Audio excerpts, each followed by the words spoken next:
We are now officially this hour welcoming Courting Chaos. We're bringing in Amin Al-Hassan, fresh off his greatest shame. Poppy has entered the studio. Michele Tafoya is around the corner. Put on the poll, please, Roy, at LeBatard Show. How's Tafoya going to go? Chaos, inflammatory, awkward, or cordial are your choices. Michele Tafoya will be here in a second. First take. Mad Dog Russo right now is yelling at Stephen A. Smith. We're going to get an update from the other room. Got to wish a happy 53rd birthday to Ice Cube. Happy birthday to him. I don't care.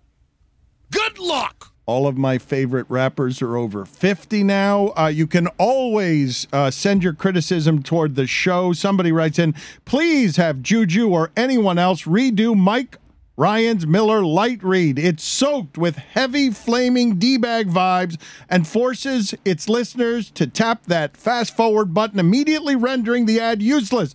I know that's Mike's thing, to be that guy. I know, but it's really, really bad. Almost as bad as Jurassic World 3 was. When the credits popped up, I couldn't believe it was over. Should have saw the Bob's Burgers movie. He's that guy.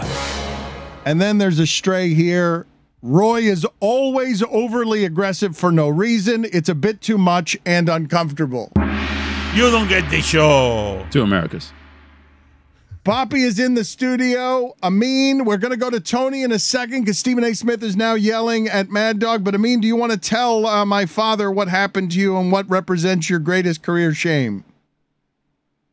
I would love to tell Poppy about one of my greatest career triumphs, which is the episode of Basketball Illuminati that came out today. We talk a little bit about the finals, but we talk a lot about the 2014 NBA Finals Game 1 where the AC went out in San Antonio. It's a crazy story. We had some nice sourcing on there from San Antonio beat writer Dan McCarney, from Izzy Gutierrez of ESPN, and it is incredible. I think people forget how insane that day was, so I urge everybody to go check out that episode. It is, I believe, the best episode of Basketball Illuminati we've ever done. Basketball Illuminati, Basketball Illuminati, Basketball Illuminati. Say it 3 times to keep your third eye open. Poppy, do you remember when the Spurs cut the AC in Game 1 and LeBron had to cramp and he couldn't finish the game, and they ended up winning the game on a 16-3 run? Oh, yeah, I remember that. I remember that when the AC was cut off. Yeah. The Spurs cheated, right? Well, it looks that way to me. I don't know what anybody else thinks, but that's, you know. Well, you're going to find out what people think on Basketball Illuminati, where they get to the bottom of all of the conspiracies. Didn't answer Dan's question, though. Not at all. Mm-hmm. Did the Spurs cheat? Oh, about that? Did the Spurs cheat? I don't want to give it away, Dan. It's a little bit of a spoiler, but we compile a list of suspects on the podcast. We go through each suspect, their motive, and how they had opportunity. Motive and opportunity. That's what a good detective looks for. That's what we try to do on Basketball Illuminati. You also have not answered the question that we had you on for, which is to reveal to Poppy your greatest shame from yesterday. Are you going to continue to deflect maybe till the post-game show? Well, you know, I just feel like there's a lot of great content that we have here at Meadowlark Media. It's the middle of Matthew McConaughey month, and tomorrow we have the latest episode of Cinephobe that drops featuring Mike Ryan, the aforementioned D-bag. As we tackle Two for the Money. It's a gambling movie, Dan. I don't know if you remember this one. It had Al Pacino in it. Turn his microphone Matthew off. McConaughey. Turn his microphone off. I'm just saying, you know, we're going to get back to him. We're going to get back to him in the post game. See what it is positive that we can rummage through his shame. He's in Glass half Boston, full kind of guy. He is in Boston. He has got a hotel room. He is Meadowlark's basketball and porn correspondent. Dan, you're a pressing journalist. Don't let him off the hook. I'll get back to it. Keep going. I got to prepare for Michele Tafoya, and I've got first take. I got Poppy in the studio. He's eating a bunch of cashews, and Tony is ready to report on why it is that Mad Dog and Stephen A. are screaming at each other. Tony, what do you got for an update for us from the kitchen? Dan, live from the kitchen here. I'm in the midst of a blizzard, actually, because the air chiller here is blowing about 47 miles an hour in my face. Right now, the guys are arguing. Doggy and Mari Stoudemire in on First Take today, and they've been arguing if a fourth ring would put Curry in the top 10 of all time. Doggy's got a bunch of newspapers in front of him, but they've been arguing about the 71-72 Lakers of Wilt Chamberlain and how Wilt Chamberlain wasn't as good as Bill Russell because he's got 11 rings to 2. And then all of a sudden, as I was hitting mute, Doggy said Shaq's not better than Hakeem, which I didn't really understand that part. But yes, nonetheless, more to report on that in a little bit. Newspapers have been ruffled. Very exciting. Okay, there more information that you have from over there. Again, Mad Dog continues to look very slick-haired. He looks revitalized and rejuvenated by being across from Stephen A. Smith now that Stephen A. Smith has sucked all of the gray out of Max Kellerman. I love that the 1971-1972 Los Angeles Lakers are always being discussed on that program. Like, why? There can't be a viewer in First Take's demographic that wants to hear about basketball from 50 years ago. There just can't be.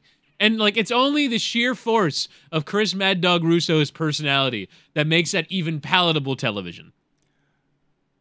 Amin, what are your basketball takes here as Stan Van Gundy comes on with us and basically says he still expects Boston to win that series because he just thinks Boston is better than Golden State, period. Hard stop. Well, first of all, I want to point out to Whitty that Russo was 12 years old when the 71-72 Lakers played. So if he, as a 12-year-old, was enthralled by this to this point, there's probably a lot more people who romanticize that era, even though they probably barely remember it or remember it through the eyes of a child. Sports is always greatest when you're 12 years old, right? Like that, like it never gets better. Put it on the poll, Roy, please. Do sports ever get better than when you're 12 years old? Probably not. Dan, to answer your question, though, I disagree with Stan, and I think that's not the question I want answered. Okay, well, I mean, you asked a question about how do I take Stan saying he still expects the Celtics to win, and I just feel like whenever I'm asked a direct question, I like to give a direct answer, and so I'm just doing that for you, Dan Le Batard. Maybe say what you want to say. Say it with your chest. Take it off your head. Whatever you want to say. But I disagree with Dan. I disagree with Dan, and I disagree with Stan as well. I disagree with Stan in that I think the Celtics might be on the ropes here. And the reason why they're is clearly on the ropes. They're clearly on the ropes. I mean, it goes without. It's not might be on the ropes. They're on the ropes. They have 2 must-win games coming up. They're clearly on the ropes. There's no disputing that the ropes are out and they're must win on for them. the Celtics. Must win. Must win for the Celtics. Wow. Yeah, but once we get to Game 7, both teams on the ropes. That's a good question. Put that on the poll, Roy. Can 2 teams be on the ropes? In the corner. Once you get to Game 7, are both teams on the ropes? The reason I say that is because if you look at what the Celtics did through much of the first 4 games was they said, we're going to play drop coverage on Curry.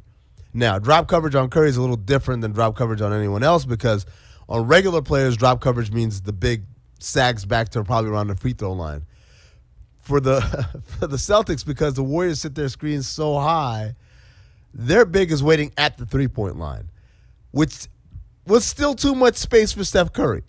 And he torched them through 4 games. In the 5th game, they finally switched that up. They said, look, we're going to trap him, we're going to blitz him, we're going to meet him level with the screen to get the ball out of his hands quick. They did that. He had his worst game. But then you got Andrew Wiggins and everyone else going nuts.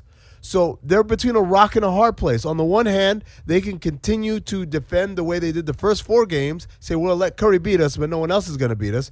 But then you open yourself up to what happened in Game 4, which is Steph Curry supernova. If you stick with the adjustment you made, you say, hey, we might be able to throw a wet blanket on him, but we're opening ourselves up to everybody else going nuts. So which strategy does Ime Udoka and the Celtics use? We'll see. Stan says the only weakness that the Celtics have is that they can't dribble. No, I think there are other weaknesses. I think they can't dribble is a big one. Jaylen Brown in particular, the Warriors are forcing him to be the playmaker off the dribble and trying to get Tatum to pick the ball up.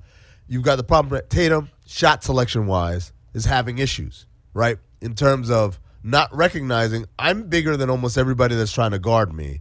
Let me get to the front of the rim. He is channeling full Mamba mentality with all of these mid-range jumpers. He's shooting great from 3. and he's great at the rim, but he is consumed with this mid-range, this weird Kobe Bryant impersonation, which is going out with Kobe Bryant level numbers as well. And then finally, Marcus Smart. Marcus Smart, ideally he's making shots, but when he makes shots, he starts to think that he's Jason Tatum. And he starts to, so there were a couple of shots there down the stretch. You look at the end of the game 4, where both him and Brown, oddly enough, are battling one another to see who's going to be the hero. So I think there's some decision-making issues there. The dribbling issues is another one. The inconsistency with how they're going to defend Steph versus the rest of the team. And then, man, I hate to say it. I hate to be that guy. But I'm watching game 4, and I'm like, oh, this is where that whole intangibles conversation comes in. This is the part where, like, they've been there, you haven't. They've faced adversity, you haven't. And this is where I think some of those things start to rear their heads. Whittingham is tired of the way that Tatum is fetishizing Kobe Bryant. The death of Kobe Bryant and Kobe Bryant. Just weird. Like the texting him, the wearing his practice uniforms while not playing well. Like, I get it when someone means something to you, but like, you're never teammates. Like, it's your idol, right? Like, I understand, like, celebrating your, I don't know. It's never a nice thing to say to someone, like, hey, deal with death how you want to deal with it. But I've just found it strange the entire time. Like, the constantly bring up Kobe this, Kobe that. It's just been weird.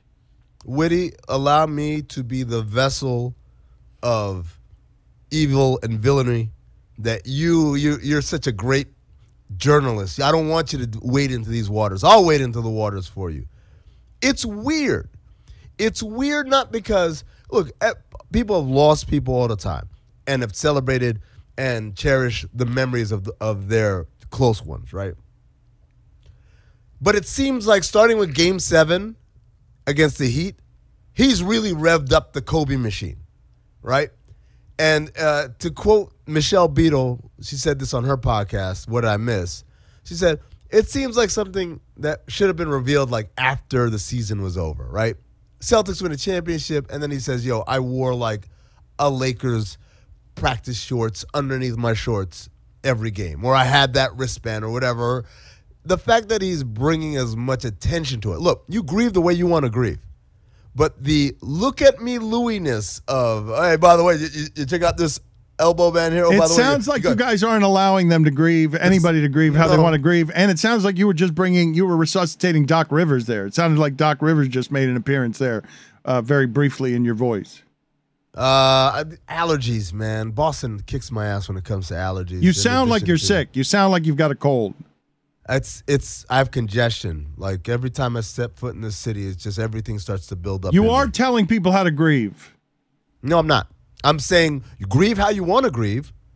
Let's not make a television spectacle out of it. That's all I'm saying. No, if you're telling me the way I grieve is by making a television spectacle out of it, get the hell out of here. You're not saying grieve the way you want to grieve. You're saying grieve the way you want to grieve as long as it's not a television spectacle. Well, then put my name on it, Juju. Tony, what do we have back there? What is Mad Dog screaming about now? What is Stephen A screaming about now? Very, very exciting. They're just getting back on. They're going to talk about the live golf situation. But in a few minutes, we've got a very, very big Doggies A-list of the best fans by city. Top 5 list coming very soon. I feel like the best fan is the one that's currently blowing into your face. Well, no, that's a blizzard. Yeah, sorry. That's why I'm turning this way to make sure that it doesn't hit me in the face. It looks like a music video, a sensual music video, and a haunted house, the way the curtain is blowing behind you and that fan. Hold on, somebody get me. I'm blowing my hair in the wind. Here we go. I can't see Tony, but I can hear the wind, and I can hear it blow into his mic. But let me just say this. You people, there's no pleasing you, is there? A couple weeks ago, it was like, oh my God, it's so hot. How can we deal in here? And now it's so cold. Oh, it's a blizzard. Hey, you know what? Man up. Pull yourself up by your bootstraps. Get the job done. Stop complaining. That's what Havlicek would do. That's what the Spurs did in 2014 when the AC went out in Game 1. And if you want to hear all about that, basketball Illuminati, basketball Illuminati, basketball Michele Illuminati. Tafoya next. You still haven't answered the question. You haven't come close to answering the question. How is it that I think I'm in the middle and you think you're in the middle and I'm looked at as far left and you're looked at as far right when all I look at is, man, our leadership everywhere stinks. The Republicans seem ruthless to me and the Democrats seem weak and none of them represent me. Well, then I wouldn't say that you're on the far left. So, and I don't know who sees me on the far right. I mean, I'm a pro-choice libertarian. I don't know how that makes me far right. All I am is a fiscal conservative who really wants America to come together and for people to be able to realize their potentials and not be told that they're oppressed or that they are an oppressor. That's kind of boils it down for me. I'd like to see some law and order so people don't get hurt. Okay, but let's just stop there for a second, right? Because I think one of the things that gets lost here, and to me, what I struggle with specifically, where we earn our living, you on the sidelines of a very big event where we are capitalizing on black bodies, and my history in this sport and my talking about race relations for a long time is part of what ends up making me unpopular or different. Like some of the ways that you talk about race make it feel to me like the cry for equality feels too much like a threat for my liking. The cry for equality? Yes. What have I said that makes you feel that way? No, I'm not right now. I'm saying things that I have read and what I believe about, perhaps things I assume about your viewpoint, but I can't check all the boxes with you because, again, I don't know how you feel. You have said you're pro-life. That does not. I'm pro-choice. No. Pro-choice. I said excuse pro-choice. me. Yes, Let's be careful here. Yeah, pro-choice. That does not fit with the checking of the boxes. If I may, you led with your a pro-choice libertarian and you're a fiscal conservative, and then you said, I don't want to believe that one group is oppressed and another party is oppressors, and that is eschewing just, hey, I'm a fiscal conservative. Sociologically speaking, I am a conservative and I believe in law and order. These are all platform issues and slogans of a party that is not just fiscally conservative. Law and order is a platform of a party that is not just fiscally conservative. What does that mean? Well, I imagine what you're getting to in Law and Order was like the hot button issue of the peaceful protest and something that Jack Del Rio kind of stepped in. So it's typically people that are conservative. This is problematic. You're talking about a hot button issue that I am not even discussing. You're making an assumption about something I said. Law and order. Michele, I'm not. No, look, you are. You just said. No, I'm independent. But when you say that you don't want to believe. What you are, but you just assigned a value to something I said that was so benign, and you've assigned the wrong value to it. Okay, all right. I'll let you explain the law and order. Why don't? Yeah, rather than just assume that I'm talking about something like Jack Del Rio. I don't even know what you're talking about. Okay, eliminate the Jack Del Rio part if you want to seize on that. Let's talk about the oppressors, and you don't want to believe that there is a group that is oppressed and there isn't a group that's oppressors, because I've seen your quotes on critical race theory, and I'm not just taking you at face value. That's not just fiscal conservatism. That's being a conservative. Like these are. Well, wait a minute. This is, there's so much labeling going on here. I just got on this Zoom call with you guys, and already the labeling is ridiculous. I mean, Dan just started with, I'm woke. You said that about yourself. And Michelle's you labeled me as far right. I mean, what's I'm not labeling. I would like to have a conversation. Dan did. Okay, but you said that you would like to believe, I'm paraphrasing here, that there isn't a group that is oppressed and there isn't a group that feels like you don't want to feel like there's a group that there are oppressors, right? Can you explain that in your own words, what you mean by that? Yes, I can. What is being taught in many places, and I don't know if any of you have kids in school. I do. I have 2 teenagers. And that the color of their skin automatically makes them racist at birth. So tell me how that makes sense. Let's just start there. When it comes to critical race theory, I think critical race theory is held up as just don't reinforce. This is my take on it. This is a treetop view on it, and we're not going to get in the weeds on it. I think it's often labeled by the right as something, hey, we just don't want to be reminded of our nation's history. We don't want to That's be. not true at all. Okay. I'd like to be reminded. I want my kids to know. I've taught my kids about slavery and how abhorrent it is, and it's a disgusting place. And in fact, so let's peel back. What is your specific problem once again with critical race theory? What is one issue in critical race theory that you vehemently disagree with, that you think it's toxic and divisive? I'd like you first to then define for me critical race theory, because people use that as an umbrella term to capture. Oh, what? I'm sorry. I'm affirming something for you. No, yeah, you are affirming. Like you and I agree there. I do think that critical race theory is held up as a blanket statement that people don't necessarily have much understanding of. So we're in agreement so far. Why are you asking? Okay, so you're asking me what I think of, what I have a problem with critical race theory. Yes, yes, that's a question. So define it for me then, because I don't think we're always talking about the same thing. When people just throw out CRT, I'd like you to define it for me so I know what you're talking about specifically. Well, for those that don't know and are just listening to audio, what you seized on as confirmation when I extended my arm was I was bringing in my fellow producer, Roy Bellamy, who feels very passionately about critical race theory and might be able to speak to it a little bit better than I. So I was just welcoming him to the floor. I guess, thank you for the vine. We'll just welcome him in. Yeah, basically, critical race theory is policies. This country is built off of racism, like slavery and whatnot, and policies that are built to that have built this country is basically built off of slavery and racism, and how that is affecting today's life. Basically, what CRT is. Okay, so here's what I think about that. This country was built on racism and slavery. And we've done a lot to turn that around, and a lot. And what I have I guess, an issue with now is my kids. Now, I'm Hispanic by background, okay? My daughter I adopted from Bogota, Colombia in South America. So she's got really nothing to do with this, but she's an American. She's an American citizen. My husband is pretty white. And so my son probably resembles a split between the two of us. So he's being taught that because he was born without dark skin, he's inherently racist. Can you explain that, how that is true? Can you explain how that is actually happening? Where is that being taught? Because I don't see that textbook. So if you want to throw out mass blankets or accuse others of doing that, please tell me where in the syllabis that's being taught. White fragility? Is that being taught? Is that part of state curriculums? I'm sorry, this is interesting. You always go to, is that part of state curriculum? Here's one issue you guys need to know. First of all, do you have kids in school? I do. She's very young, though.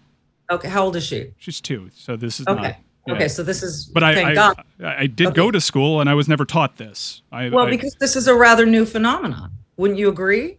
When was the first white fragility being taught? I never took that class. I never had it as an elective, so I would like to know. White fragility is a book. Right. Okay. Okay, but where in the syllabus is this? Is this? This is the first time I'm hearing about this book, let alone like. Do you realize that not every school has the same syllabus? Well, right? you realize it, but you realize critical race theory is a catch-all, and you're cherry picking one book to boost your argument when there are math books that are being banned that subscribe to critical race theory as a catch-all. Me where this is being taught. Right. Didn't you ask me that? Okay, so in my experience, and I'm not cherry picking. In my experience, kids are being taught, and there are these worksheets that are being passed out about your privilege because of the color of your skin. And White Fragility is a book that teaches you're inherently racist. And if you deny that you're racist, that just underscores the fact that you are racist. And if you accept that you're racist, then you're just, again, underscoring that you're racist. So there's no win there. I'm sorry, why are you shaking your head? I've barely spoken 3 minutes on this program, and I feel like I've made 3 enemies. And look, I'm letting you speak. I'm not cutting you off. I'm making faces just because I'm having quite a visceral reaction, but I'm letting you have the floor. What am I saying that's so viscerally offensive? You're cherry picking a book that is relatively an outlier, and you realize that critical race theory is being used as a catch-all to eliminate. You were the one that brought up critical race theory. I didn't. All I said was you did when you brought up critical race theory without actually saying the words when you said, I don't believe that we should continue to teach one group that they are oppressed and another group that they are oppressors. I seized on you assigned that to critical race theory. I think you have in the past. Michele, how do you You- define it? Those letters never came out of my mouth until they came out of your Wouldn't mouth. you accuse? All right, let's do it this way. When you say, I don't want to believe that one group is an oppressor and one group is oppressed, wouldn't you say that critical race theory is one of those driving forces that is forcing that division? I would say that in my experience with my kids' school and the things I see being taught in my communities here in Minnesota, that to divide people by color and assign senses of spirit and feeling and belief to them based on the color of their skin before they even speak, which is I know what's happening here, is go ahead. I'm not stopping you from speaking. You just stopped yourself from speaking. I'm a Latino man. I'm not infringing on your. I'm not infringing on your right. But what the audience can't see is you saying, "Oh my God," and reacting. Michele, you've done that to me, and I'm not calling you out on it. I keep it moving because I'm trying you to out have on it because you seem to be so angry with me, and I'm not angry with you. I'm just trying to. Okay. I feel like you're setting up on this show to just come right out of the gate. No, I think assume that I am some sort of I don't know what you made the assumption. I'm on the dark side was like in the first 10 seconds of the interview. I don't understand this. Okay, Dan was just framing it. Michele, I'll hand it off. I'm not getting anywhere, and I see the. I don't think either of us are going to change each other's minds, and I'm not seeking to change your mind, Michele. I'm not trying to change your mind. I wasn't here to change your mind. I feel like we keep getting stuck on any time that I try to challenge you and have a discourse, and you keep getting set off by just my facial reaction. So I will stop talking, and I will stop reacting facially. I do appreciate the time, and I do appreciate the discourse, and I like to peel back. I think you said a lot of things that are informative. I think you held up one example when I counter with it's being used as a vessel to remove a lot of things that have nothing to do with the one specific instance that you're saying.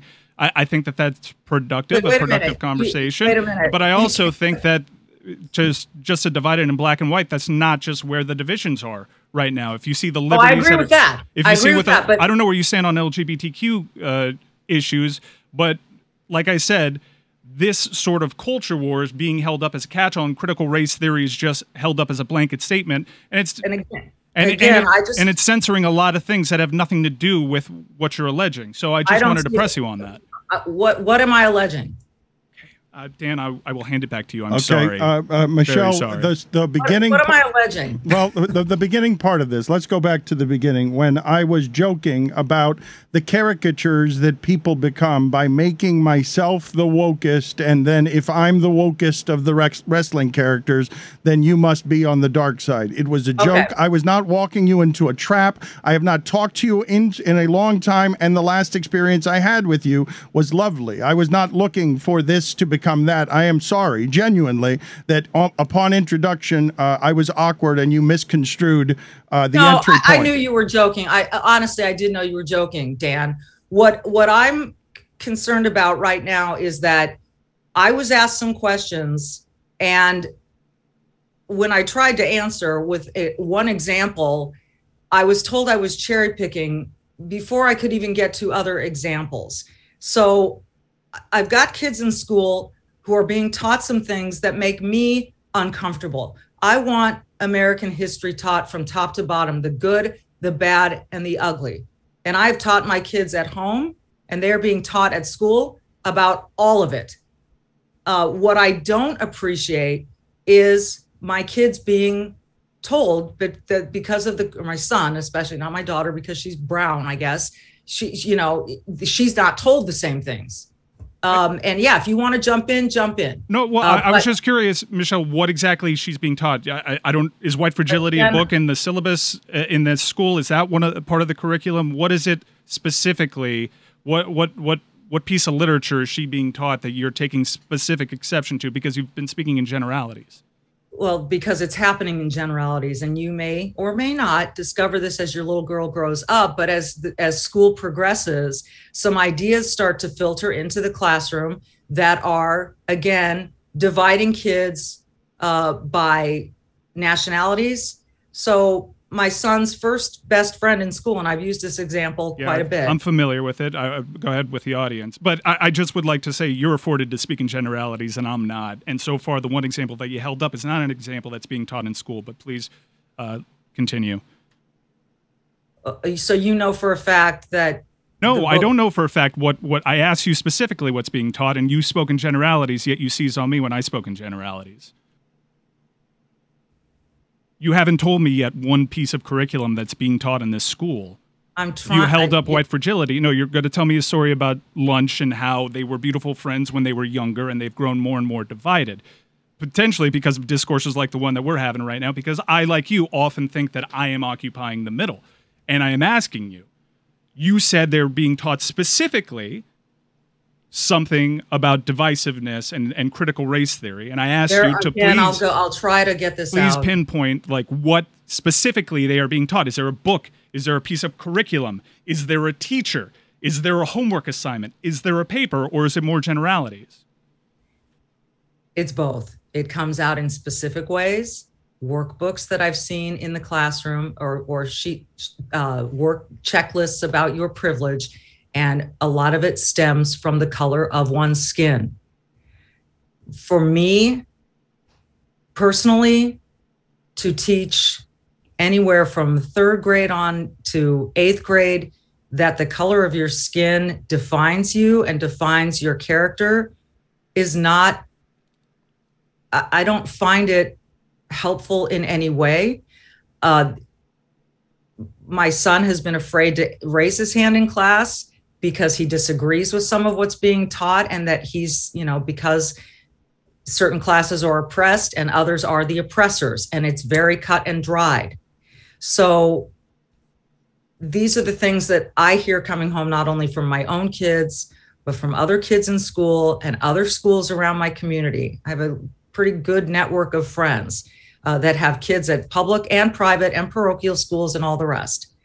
And so while I think it's really important to teach history and to teach about how this country was founded on slavery and what's gone on ever since through the civil rights movement up until today is supremely important, supremely.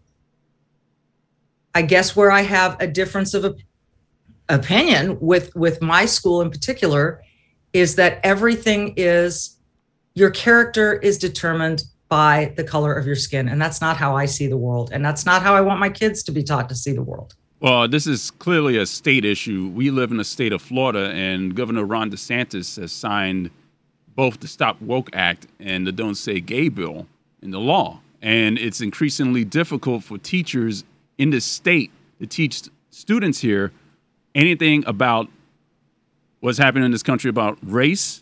It's very difficult to talk to students about gender and about sexual orientation. And a lot of this is based off of how the parents feel. So a lot of this is kids being taught by their parents about race and about how to act towards women and how to love and everything like that. And now that's being afforded. It's just making life difficult for people who are paid to teach our kids what's happened in history. And like I can tell you right now, a long time, like a couple years ago, this show called Watchmen came out on HBO. That's when a majority of Americans learned about what happened in Tulsa, Oklahoma. Like, that's not even being taught in schools. Which is ridiculous. Because it should be taught in schools. Every part of American history should be taught in schools. Every part of American history should be taught in schools. So why are our politicians making it harder for that to be taught? Well, it's interesting. I've read what you referred to as the Don't Say Gay bill, and nowhere in that bill does it say don't say gay. So I think we're mislabeling that bill.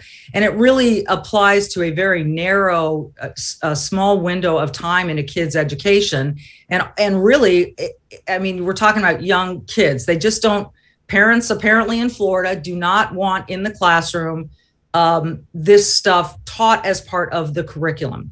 That's it. I don't think that, we've got lots of friends who have two dads or two moms. And that's very common in our circle of friends. That's not something that's being hidden or, so I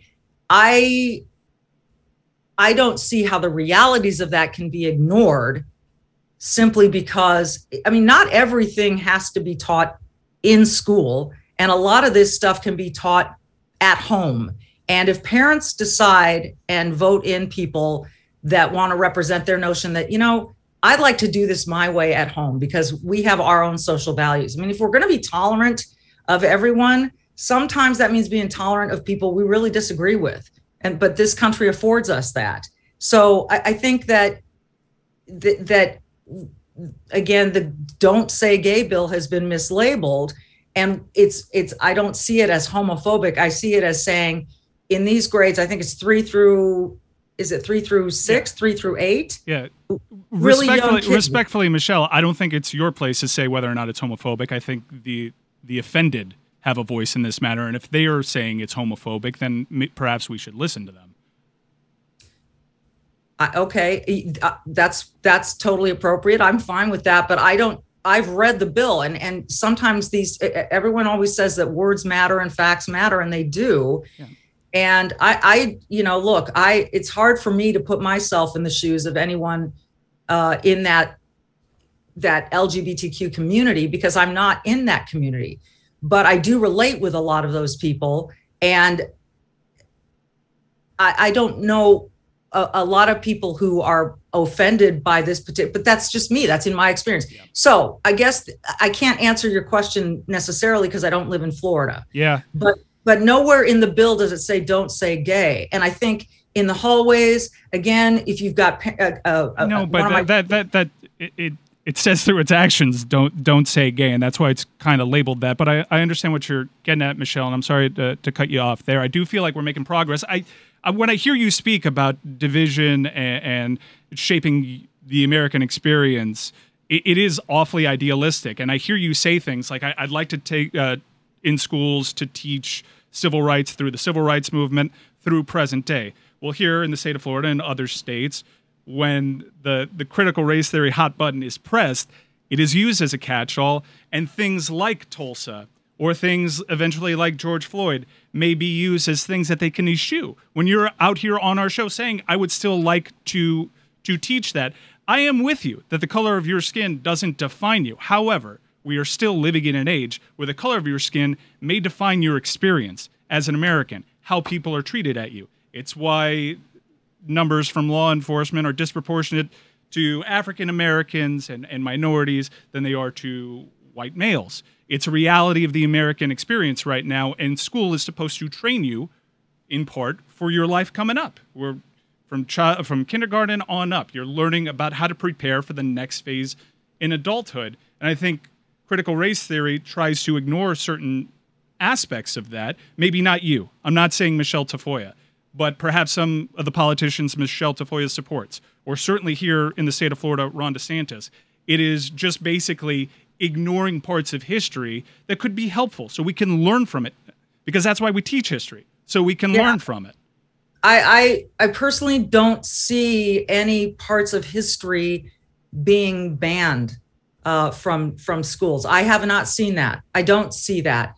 You don't believe in the whitewashing of textbooks? You don't believe in that what has been taught before now is the same thing that you're objecting to, which is the history books have been whitewashed by omitting many of the things, like, for example, Tulsa and any number of black societies that end up underwater physically because we don't know the history of this country. I'm not going to go through the full list, but the state of Florida banned 54 mathematics books under the guise of critical race theory. They recently reinstituted 9 of those. So, and if you do some digging on who are some of the companies that are putting out these textbooks, there's all sorts of political donations. That's politics as usual. But my point is critical race theory is being used as a catch-all, and Dan brings up the point that it's being used to basically whitewash history books. Yeah, I'm not in favor of that. I'm in favor of truth. I think one of the problems is, and you guys just alluded to this, is who's presenting what, right? Whose facts are we reading? Whose facts are we looking at?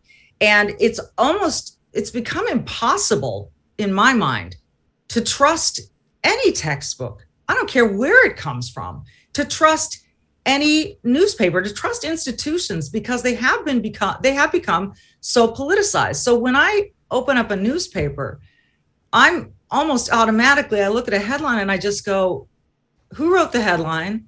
What is this really? Who wrote this piece and what was their agenda?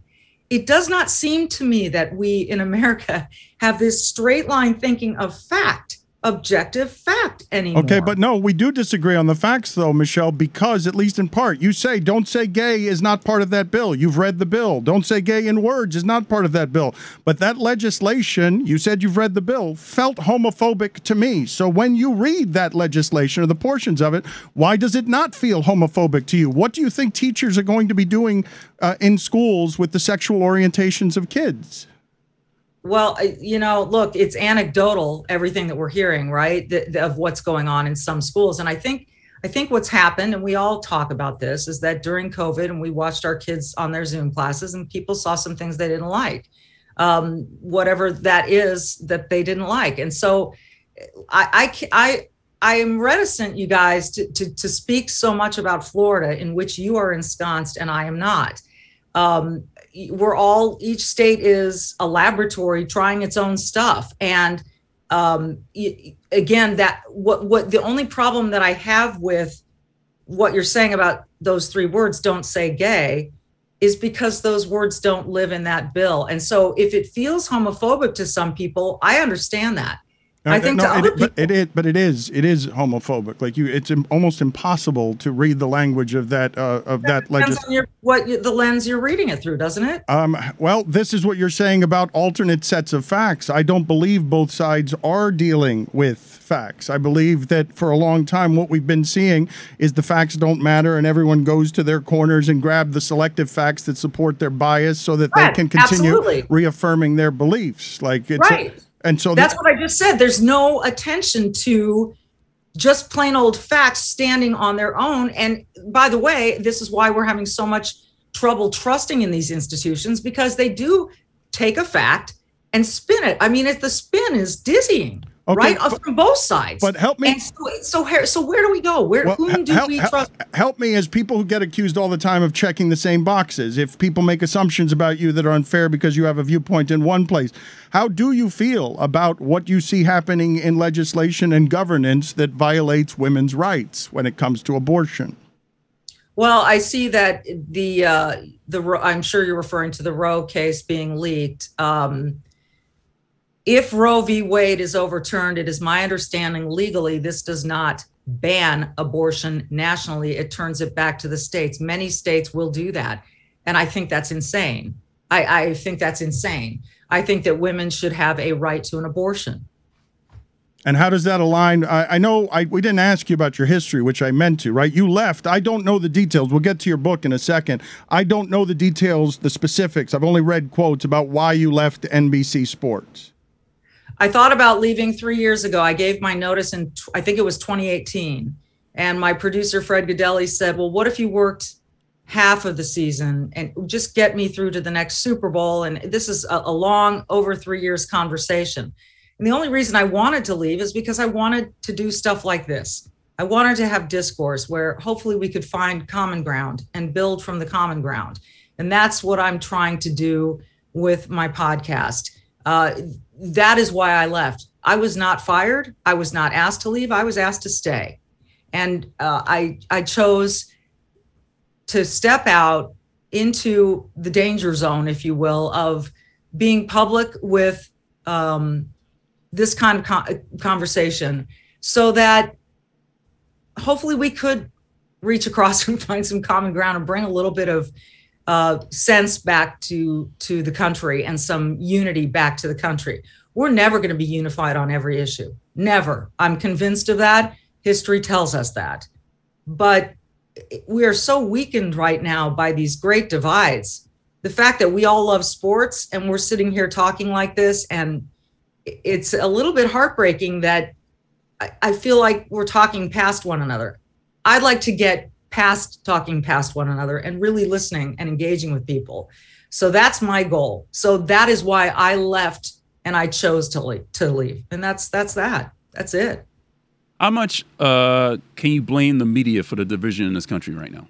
I blame it a lot. I mean, we see, but again, that's kind of, it is really easy to point on social media, Twitter, Facebook, MSNBC, Fox, CNN, Newsmax, but we are all individuals in the end, with the agency to take our life's experiences, take our morals, and apply them to what we see.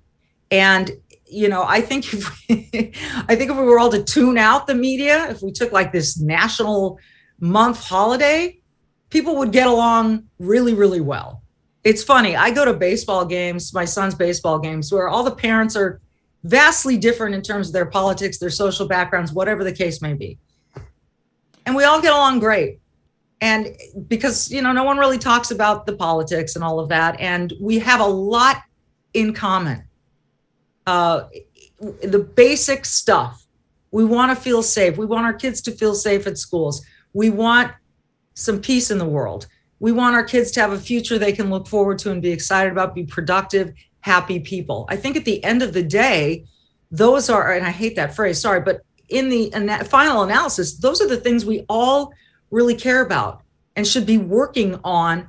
And there are so many tangential things, not that they're not important, but life is really short and we get this short amount of time to have an impact on it. And we're spending so much of it fighting over things that I'm not sure really are existential, that they really make or break us as a society.